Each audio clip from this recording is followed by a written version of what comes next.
When you're in turmoil, you turn to the wise. When you're not sure about what's happening, you turn to the experienced. When you're on the eve of probably the most important test match of this generation, you turn to the wisdom and experience of Craddock on a Thursday afternoon. Oh, I'm stunned by that. I thought you must have had another guest on. Well, Crash, firstly, it's a pleasure for us to be sharing the screen. We're obviously going to break the internet, so yay to that. But this is just the start of a wonderful journey for you and me, hopefully. But what about the journey that this Australian team has been on, and does it culminate in what is going to transpire over the next 5 days? Well, my column tomorrow is saying this is the biggest test of the decade for Australia, and I really do believe that because it defines them. Not if they win, strangely enough, because they stay in the contest, but if they lose, and it basically means they won't get the Border Gavaskar trophy back, they'd have to win the last three, so unlikely. So, look, if Australia fails to win here, that means 3 times in a row, effectively, it could lead to India beating them in 3 series in a row in Australia. That's extraordinary. No one ever thought that would happen in 100 years. So it means this generation can only be very good, but not great.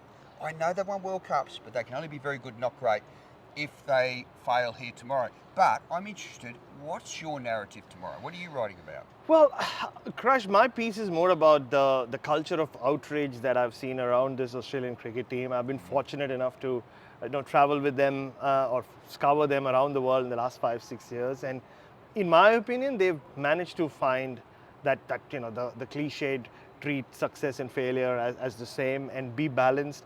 And there has been a lot of overreaction from different parts of Australia after what happened in Perth, and I get it. It was one of those, it was a humbling defeat, right? It wasn't just a massive defeat. It was humiliating in some parts, what happened on day 3.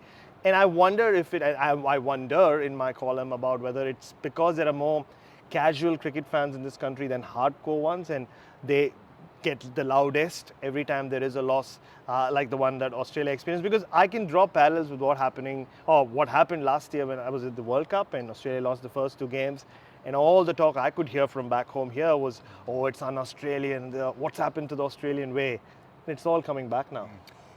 Interesting. There's a part of me that goes the opposite way, Bharat, and I'll tell you why. Because it proves to me that people still care about cricket. Yeah. And I was worried about that because the cricket season comes in October, not with a bang or lights or pulpit pounding, just like a slowly rising tide. And you don't get your heart plucked out of your chest. So sometimes it takes an Australian loss to prove to us that the population does still care. There's a sport called rugby union. When they lost a big test recently, the Wallabies just got a little bit of space in the paper. The journos are worried because they said, where's the outrage? Do people still care? That's interesting. But you've written another story, ladies and gentlemen. He wrote it first, saying that Labuschagne will score runs this test. Not may, not might, W-I-L-L, will. Declaration, sign the form. Tell us about that. Why is he going to score runs here? And I put it in bold. This is not a punt. Australians love talking about punting. There's a punter as well. But no, this is not a punt. This is a calculated prediction. And you know how much time of my life I spend watching Marnus bat and Steve Smith bat. And I think it goes back to this session I saw between Michael Hussey and Marnus Labuschagne, or Michael Hussey was giving him throwdowns in Perth before the test match. And Hussey seemed to suggest to Marnus that he had a lot of questions about Marnus and his mindset, and he was out of curiosity, he said. He said, there was a time when you were at your peak when there were balls which you could score off and all you were thinking about is scoring of them. Now your focus seems to be more on just defending and not getting out.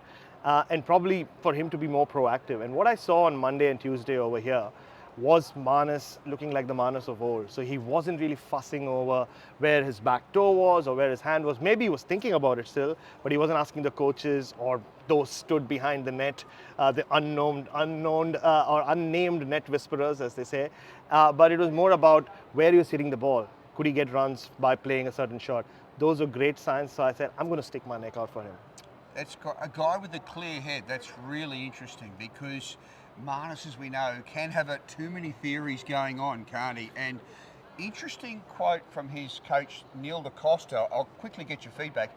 He said Marnus's problem started when he wanted to be a better white ball cricketer. I get that because Test cricket, all these balls you make an art form out of leaving. Guess what? In one-day cricket, what's the main rule? get the bat on the ball. So you're upside down, aren't Yeah. you? Do you agree? I think it was a fair point. I mean, he also got out a lot during that brief period, like getting nicked off, didn't he? Like, and I think it also goes back to 4 years when India were here and they completely changed the line of attack to Manas and Steve Smith, where it was all at the body and they just shut out off stump. And if you remember, the next summer was the Ashes, and Mark Wood kept getting Manas out, where he was flashing it out, balls outside off stump, and he changed his technique. He started 2022-23 very strong against a weak West Indies attack in Perth. And from then, his average has really dropped. That's the last time it hit 60. And you're right, I think he's somewhere got trapped between poking at too many deliveries, not leaving balls as the way he used to. And in all that, I think, like, I wouldn't say stop thinking about run scoring, or didn't seem to be the priority anymore. And I think that's where he got stuck. And the first innings in Perth was a great illustration of that. You've got me convinced now. I started this podcast thinking there's no way Manas will score runs here. Then you've reminded me that he's got 3 Test centuries here against the pink ball. Average is 70. You've seen him in the nets. Oh, it's just all over, isn't it? Yeah, He's well, the man of the match. Why not? Why not? I mean, I've declared it, Crash. Like, and I don't just make random declarations. Like, I stand by them. So hopefully he does it for his own sake. I think and just on that, I mean, not to harp on Manas, but he seems to be in a good place as well. Like, on the sidelines, we had a couple of chats. I think he's hungry to make runs, and he needs runs. Let's face it. This is the first time in a long time, not just him, but there are a few others as well. The scrutiny is not just on form. It could well be about their place on the side. One last point, and that was an actual slight little hidden gift David Warner brought to the team. Everyone was so focused on Warner's form slump, they didn't look at all the other form slumps. Like, it was all about Warner, wasn't it? Some guys are actually going worse than he was. Interesting. Very interesting, and we'll all find out. And it is, as Crash has written, nothing happens in Australian cricket till Crash says so, and he's calling this the biggest test of this generation. And I have to agree with you. The next 5 days will define how this team will be remembered, and if it still remains, will the core group change if Australia lose here? Because coming back from 2-0 down has happened only once before in history. And then I think the outrage that I wrote about will just go at hit fever pitch. It will, and he'll be outraged as well, then bagging columns criticising himself, which is what I want to see. Oh, there you go. We'll see how it plays out. But this is not officially called the Crash and Bash show, but maybe it should be called that. The wisdom and experience of Crash Craddock.